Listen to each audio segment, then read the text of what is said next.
மருமகளான சுகன்யாவின் mobile phone வெகு நேரமாக அழைத்துக் கொண்டே இருந்தது. வீட்டின் பின்புறம் மாடுகளுக்கு தீவனம் கரைத்துக் கொண்டிருந்த மாமியாரான மீனாட்சியிடம் வந்தாள் மகளான கோமதி. தன்னுடைய மொபைல் போனிலிருந்து கண்களை எடுக்காமலேயே, அம்மா, அண்ணி எங்க போச்சு, அதோட போன் ரொம்ப நேரமா அடிச்சுக்கிட்டே இருக்கு என்று கூறினாள்.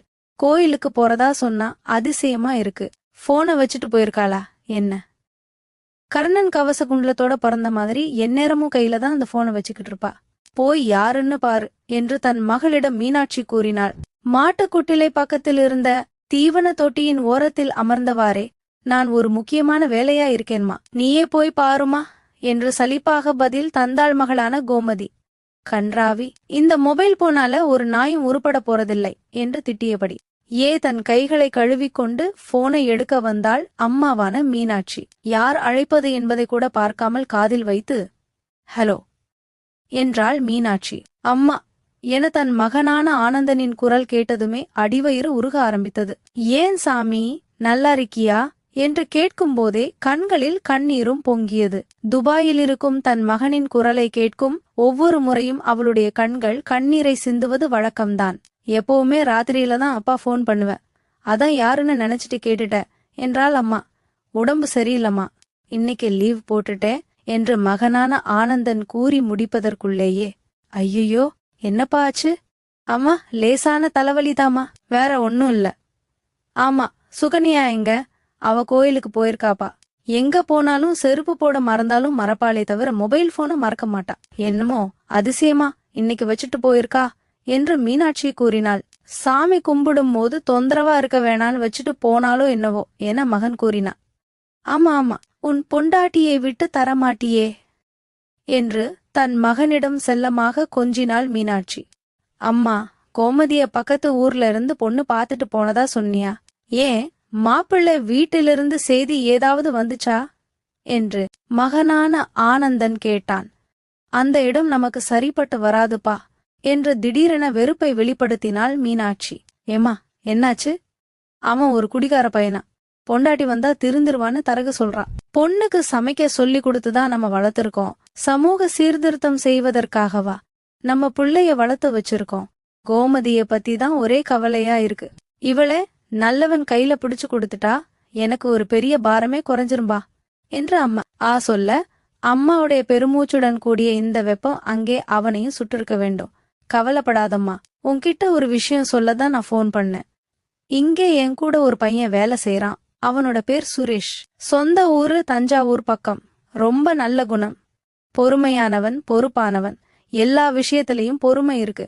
நிதானமாவும் முடிவெடுக்கிறான். என்னை விட அதிகமாவும் சம்பளம் வாங்குறான்.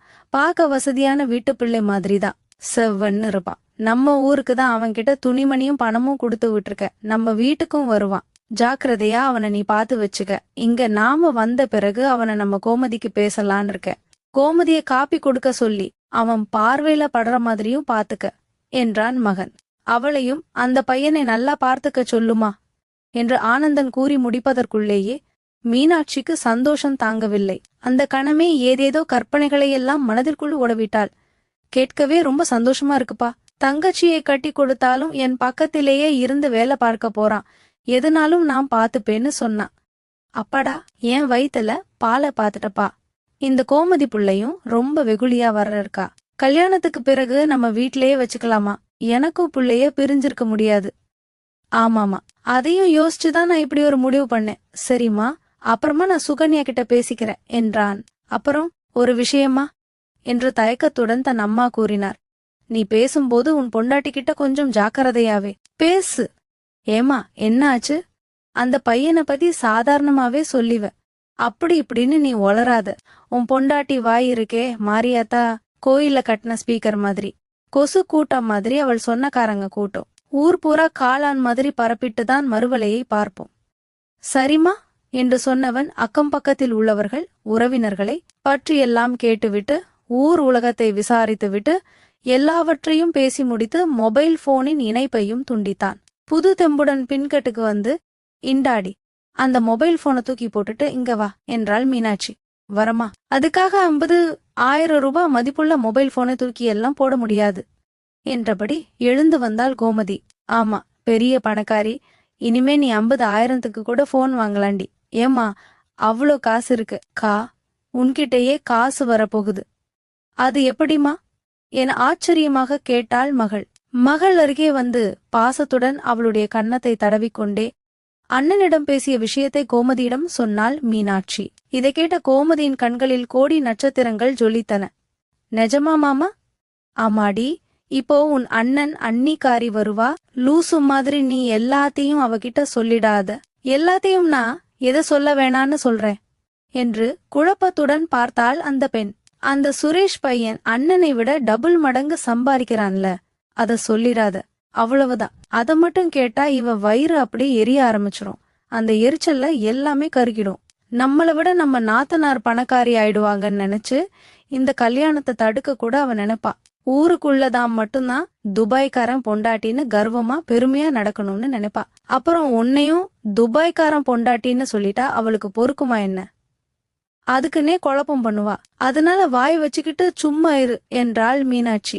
அம்மா, நீ என் வாய் அடைக்கலாம். ஆனா ராத்திரியில போன் பண்ணி பொண்டாட்டி கிட்ட விடிய விடிய அண்ணன் பேசுமே, அது சொல்லாதா என்றாள் கோமதி. சொல்லக்கூடாதுன்னு அவன்கிட்டயும் தெளிவா சொல்லியிருக்கேன். அதனால சொல்ல மாட்டான் என்றாள் மீனாட்சி. ஏம்மா, அண்ணன் பொண்டாட்டிய பத்தி அண்ணன்கிட்டயே நீ பொறாமைப்படுவான்னு சொல். உன்னை பத்தி அண்ணன் என்ன நினைக்கும்? நான் என்ன உன்ன மாதிரி லூசா? அவ ஒரு ஓட்டவாய். அவகிட்ட சொன்ன அவள் ஜாதி சனம் எல்லாம் தெரிஞ்சுக்கிட்டு ஏதாவது குழப்பம் பண்ணுவாங்கன்னு தாண்டி சொன்னேன் என்றாள். ஓஹோஹோ, அண்ணியோட சொந்தக்காரங்க தலையில போட்டுட்டியா? பழைய ஆளுதாமா நீ என்று அம்மாவை பாராட்டினாள் கோமதி. ஆனந்தன் சொன்னது போலவே அடுத்து வந்த வெள்ளிக்கிழமை போன் செய்துவிட்டு வீட்டுக்கு வந்தான் சுரேஷ். சினிமா நடிகனுக்கு உண்டான அத்தனை அம்சங்களும் இவனிடம் இருந்தன. பார்வையில் ஒரு கண்ணியமும் தெரிந்தது. ஒவ்வொரு பேச்சும் தெளிவாகவும் நிதானமாகவும் வந்தது. காப்பி கொண்டு வந்த கோமதியை பார்வையாலேயே விழுங்காமல் பெயர் படிப்பு என கேட்டது பண்பாடாக இருந்தது. அவனுடைய கண்ணியமான நடத்தையில் மீனாட்சிக்கு அவன் ரொம்பவே பிடித்தும் போய்விட்டது. அவனுடைய அழகில் கோமதியும் மயங்கி நின்றாள். அவர்களிடம் விடை பெற்றான் சுரேஷ். அன்று இரவு தன் மகனான ஆனந்தன் போன் செய்தபோது தன் பரவசத்தை எல்லாம் பனை ஊறிய பாலாய் வழிய விட்டாள் மீனாட்சி. தம்பி சுரேஷ் ரொம்ப நல்லா இருக்காம்பா. என்ன அடக்கம், என்ன பண்பு, பார்த்தாலே தெரியுதுப்பா நல்ல குடும்பம்னு. எனக்கு ரொம்ப பிடிச்சிருச்சு. எப்படியாவது பேசி முடிச்சிடுப்பா என்றாள். உனக்கு பிடிச்சா போதுமாமா? தங்கச்சி கோமதி என்ன சொல்றா என்று ஆனந்தன் கேட்க, அவள் என்னடா சொல்ல போறா? அந்த பையனை பார்த்ததுமே அண்ணா சொன்னா சரியாதான் இருக்கும் ஒரே வார் தைல சொல்லிட்டா என்று மீனாட்சி கூற ஆனந்தனின் மனம் சந்தோஷப்பட்டது. சரிமா, என் பொண்டாட்டி சுகன்யா கிட்ட நீ போனை கொடு என்றதுமே, இதோ தரேன்பா. அப்புறம் நான் உன்கிட்ட சொன்னது உனக்கு ஞாபகம் இருக்கட்டும். எல்லாத்தையும் உளறி கொட்டிடாத. கொசு கூட்டத்தை ஞாபகம் வச்சுக்கோ என்றாள். தெரியும், கொடுங்க என்றாள். இந்தா சுகன்யா என்று பக்கத்தில் அருகில் இருந்த மருமகளிடம் போனை நீட்டினாள் அவளும். மொபைல் போனை எடுத்துக்கொண்டு தன் அறைக்கு சென்று கதவை சாத்தி கொண்டாள். மீனாட்சிக்கு இது திக்கென்று இருந்தது. என்னடி இவ இங்க பேசாம ரூமுக்குள்ள போய் கதவை மூடிக்கிட்டா என்று மீனாட்சி தன் மகளான கோமதியிடம் கேட்க, ஏமா, புருஷன்கிட்ட பேசுறவ தனியா போய் பேசாம பொதுமேடை போட்டு மைக் செட் போட்டா பேசுவா என்று நக்கலடித்தாள் மகளான கோமதி. கேடு கெட்டவளே, அவ உன்னும் கொஞ்ச நேரம் பேச அறைக்குள்ள போகல. உன்னோட கல்யாண ஆசையை கலைக்க போராடி. ஒளராதமா, அந்த பையனை பத்தி தப்பா பேசி இந்த சம்பந்தத்தை கெடுக்க போராடி. அந்த பையனை பார்த்ததிலிருந்தே அவள் முகமே சரியில்லடி. வா, ஜன்னல் பக்கம் போய் அவ என்ன பேசுறான்னு கேப்போம் என கோமதியை இழுத்துக்கொண்டு ஜன்னல் பக்கமாக வந்தாள். என்னங்க, இந்த சம்பந்தத்துல எனக்கு இஷ்டமே இல்லைங்க என்று தெளிவாக கேட்டது சுகன்யாவின் குரல். பாத்தியடி, நான் சொல்லல, பொறாமை பிடிச்சவன்னு என்று திட்டி அவள் தெளிவாக கேட்டாள்.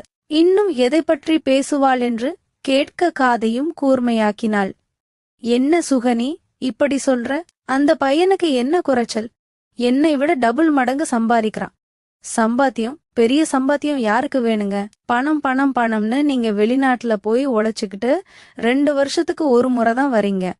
1 மாசம்தான் தங்குறீங்க. வாழ்க்கை அனுபவிக்க வேண்டிய காலத்துல இப்படி கண்காணாத தேசத்துல போய் கஷ்டப்படுறீங்க. ஒரு பொண்ணா நான் படுற வேதனை இருக்கே, எந்த பொண்ணுக்கும் என்ன மாதிரி வரக்கூடாதுங்க. எத்தனை நாள் நடு ராத்திரியில நான் பச்சை தண்ணில குளிக்கிறேன்னு உங்களுக்கு தெரியுமா? கோயில் போனா அடுத்த வருஷம் பிள்ளையோட வாரான்னு பூசாரி குங்குமம் தராரு. 2 வருஷத்துக்கு ஒரு முறைதான் வீட்டுக்கு வர புருஷனை கட்டிக்கிட்டவ எப்படி அடுத்த வருஷமே பிள்ளையோட வர முடியும்? அது மட்டும் இல்லங்க, அதை விட பெரிய கொடுமை என்ன தெரியுமா? ஒரு போஸ்ட்மேன் கிட்ட கூட 2 நிமிஷம் கூடுதலா நின்னு பேச முடியல. புருஷன் பக்கத்துல இல்ல. பாரு, அதான் சிரிச்சு சிரிச்சு பேசுறான்னு ஊர்வாயில விட முடியல. சிங்காரிச்சு வெளியே போனா பாக்கறவங்க கண்ணுல எத்தனை சந்தேகம் தெரியுமா? ஒழுக்கமா இருந்தா கூட எப்ப கட்டுக்கதையை கட்டி விடலாம்னு, குடும்பத்தை கலைக்கலாம்னு ஒரு கூட்டமே ஊர்ல இருக்காங்க. துபாய்க்காரன் பொண்டாட்டின்னு ஊர் சொல்றது போய் துப்பு கெட்டவன் பொண்டாட்டின்னு பேரு வந்துருமோன்னு எனக்கு பயமா இருக்குங்க. கஞ்சியோ கூடோ கிடைச்சிட்டு நிம்மதியா புருஷன் பொண்டாட்டியா வாழ்றது தாங்க வாழ்க்கை. நாம் படுற வேதனையும் பயந்து பயந்து வாழ்ற இந்த வாழ்க்கையும் உங்க தங்கச்சிக்கு வேண்டாமா?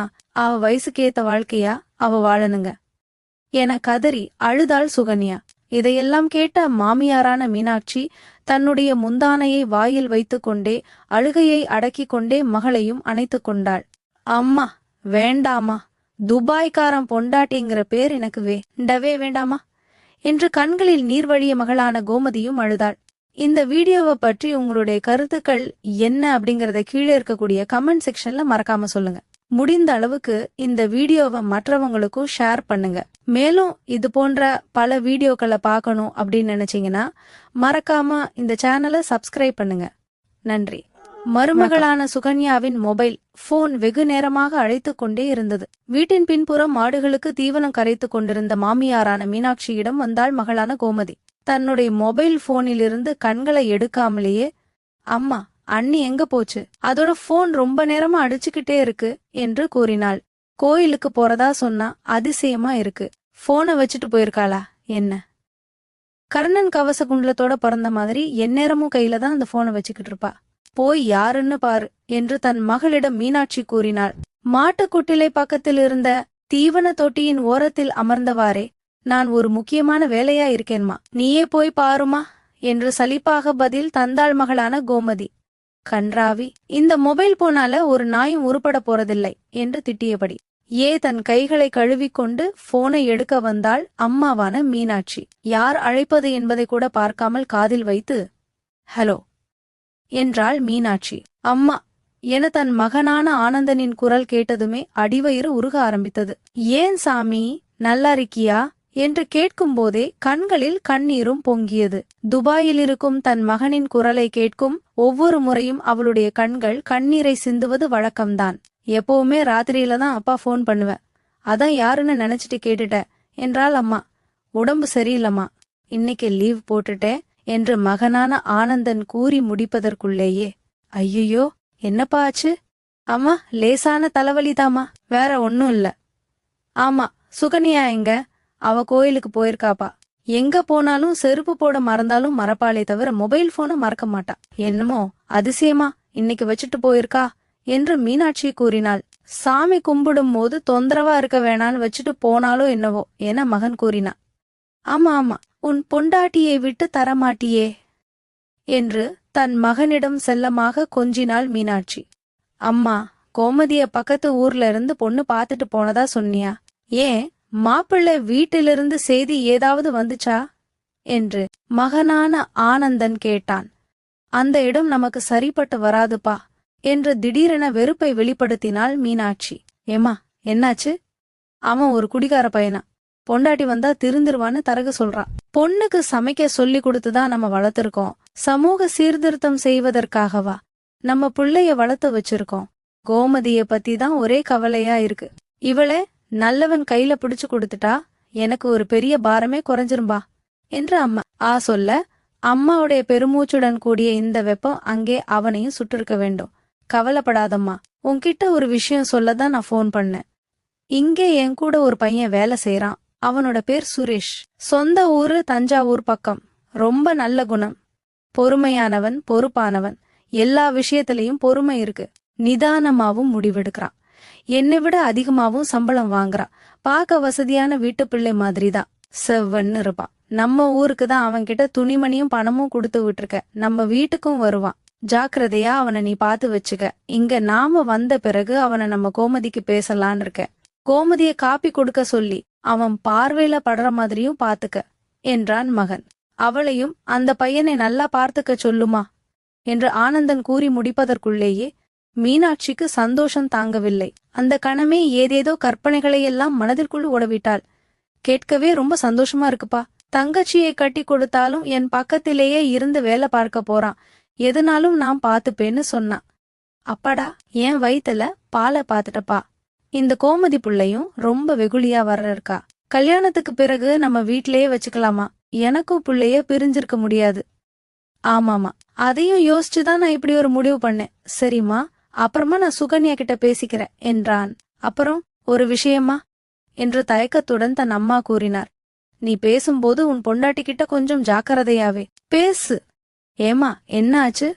அந்த பையனை பத்தி சாதாரணமாவே சொல்லிவ. அப்படி இப்படின்னு நீ ஒளராத. உன் பொண்டாட்டி வாய் இருக்கே மாரியாத்தா, கோயில்ல கட்டின ஸ்பீக்கர் மாதிரி, கொசு கூட்டம் மாதிரி அவள் சொன்னக்காரங்க கூட்டம். ஊர் பூரா காளான் மாதிரி பரப்பிட்டுதான் மறுவலையை பார்ப்போம். சரிமா என்று சொன்னவன் அக்கம் பக்கத்தில் உள்ளவர்கள் உறவினர்களை பற்றியெல்லாம் கேட்டுவிட்டு ஊர் உலகத்தை விசாரித்துவிட்டு எல்லாவற்றையும் பேசி முடித்து மொபைல் போனின் இணைப்பையும் துண்டித்தான். புது தெம்புடன் பின்கட்டுக்கு வந்து, இண்டாடி, அந்த மொபைல் போனை தூக்கி போட்டுட்டு இங்க வா என்றாள் மீனாட்சி. வரமா, அதுக்காக 50,000 ரூபாய் மதிப்புள்ள மொபைல் போனை தூக்கி எல்லாம் போட முடியாது என்றபடி எழுந்து வந்தாள் கோமதி. ஆமா, பெரிய பணக்காரி. இனிமே நீ 50,000க்கு கூட போன் வாங்கலாண்டி. ஏமா, அவ்வளோ காசு இருக்கு. உன்கிட்டயே காசு வரப்போகுது. அது எப்படிமா என ஆச்சரியமாக கேட்டாள் மகள். மகள் அருகே வந்து பாசத்துடன் அவளுடைய கன்னத்தை தடவிக்கொண்டே அண்ணனிடம் பேசிய விஷயத்தை கோமதியிடம் சொன்னாள் மீனாட்சி. இதை கேட்ட கோமதியின் கண்களில் கோடி நட்சத்திரங்கள் ஜொலித்தன. நிஜமா மாமா? ஆமாடி. இப்போ உன் அண்ணன் அண்ணிக்காரி வருவா. லூசு மாதிரி நீ எல்லாத்தையும் அவகிட்ட சொல்லிடாத. எல்லாத்தையும் நான் எதை சொல்ல வேணான்னு சொல்றேன் என்று குழப்பத்துடன் பார்த்தாள் அந்த பெண். அந்த சுரேஷ் பையன் அண்ணனை விட டபுள் மடங்கு சம்பாதிக்கிறான்ல, அத சொல்லிடாத. அவ்வளவுதான். அத மட்டும் கேட்டா இவ வயிறு அப்படியே எரிய ஆரம்பிச்சிரும். அந்த எரிச்சல்ல எல்லாமே கருகிடும். நம்மளை விட நம்ம நாத்தனார் பணக்காரி ஆயிடுவாங்கன்னு நினைச்சு இந்த கல்யாணத்தை தடுக்க கூட அவ நினைப்பா. ஊருக்குள்ளதான் மட்டும்தான் துபாய்க்காரன் பொண்டாட்டின்னு கர்வமா பெருமையா நடக்கணும்னு நினைப்பா. அப்புறம் உன்னையும் துபாய்க்காரன் பொண்டாட்டின்னு சொல்லிட்டா அவளுக்கு பொறுக்குமா என்ன? அதுக்குன்னே குழப்பம் பண்ணுவா. அதனால வாய் வச்சுக்கிட்டு சும்மா இரு என்றாள் மீனாட்சி. அம்மா, நீ என் வாய் அடைக்கலாம். ஆனா ராத்திரியில போன் பண்ணி பொண்டாட்டி கிட்ட விடிய விடிய அண்ணன் பேசுமே, அது சொல்லாதா என்றாள் கோமதி. சொல்லக்கூடாதுன்னு அவன்கிட்டயும் தெளிவா சொல்லியிருக்கேன். அதனால சொல்ல மாட்டான் என்றாள் மீனாட்சி. ஏமா, அண்ணன் பொண்டாட்டிய பத்தி அண்ணன்கிட்டயே நீ பொறாமைப்படுவான்னு சொல். உன்னை பத்தி அண்ணன் என்ன நினைக்கும்? நான் என்ன உன்ன மாதிரி லூசா? அவ ஒரு ஓட்டவாய். அவகிட்ட சொன்ன அவள் ஜாதி சனம் எல்லாம் தெரிஞ்சுக்கிட்டு ஏதாவது குழப்பம் பண்ணுவாங்கன்னு தாண்டி சொன்னேன் என்றாள். ஓஹோஹோ, அண்ணியோட சொந்தக்காரங்க தலையில போட்டுட்டியா? பழைய ஆளுதாமா நீ என்று அம்மாவை பாராட்டினாள் கோமதி. ஆனந்தன் சொன்னது போலவே அடுத்து வந்த வெள்ளிக்கிழமை போன் செய்துவிட்டு வீட்டுக்கு வந்தான் சுரேஷ். சினிமா நடிகனுக்கு உண்டான அத்தனை அம்சங்களும் இவனிடம் இருந்தன. பார்வையில் ஒரு கண்ணியமும் தெரிந்தது. ஒவ்வொரு பேச்சும் தெளிவாகவும் நிதானமாகவும் வந்தது. காப்பி கொண்டு வந்த கோமதியை பார்வையாலேயே விழுங்காமல் பெயர் படிப்பு என கேட்டது பண்பாடாக இருந்தது. அவனுடைய கண்ணியமான நடத்தையில் மீனாட்சிக்கு அவன் ரொம்பவே பிடித்தும் போய்விட்டது. அவனுடைய அழகில் கோமதியும் மயங்கி நின்றாள். அவர்களிடம் விடை பெற்றான் சுரேஷ். அன்று இரவு தன் மகனான ஆனந்தன் போன் செய்தபோது தன் பரவசத்தை எல்லாம் பனை ஊறிய பாலாய் வழிய விட்டாள் மீனாட்சி. தம்பி சுரேஷ் ரொம்ப நல்லா இருக்காம்பா. என்ன அடக்கம், என்ன பண்பு, பார்த்தாலே தெரியுதுப்பா நல்ல குடும்பம்னு. எனக்கு ரொம்ப பிடிச்சிருச்சு. எப்படியாவது பேசி முடிச்சிடுப்பா என்றாள். உனக்கு பிடிச்சா போதுமாமா? தங்கச்சி கோமதி என்ன சொல்றா என்று ஆனந்தன் கேட்க, அவள் என்னடா சொல்ல போறா? அந்த பையனை பார்த்ததுமே அண்ணா சொன்னா சரியாதான் இருக்கும் ஒரே வார் தைல சொல்லிட்டா என்று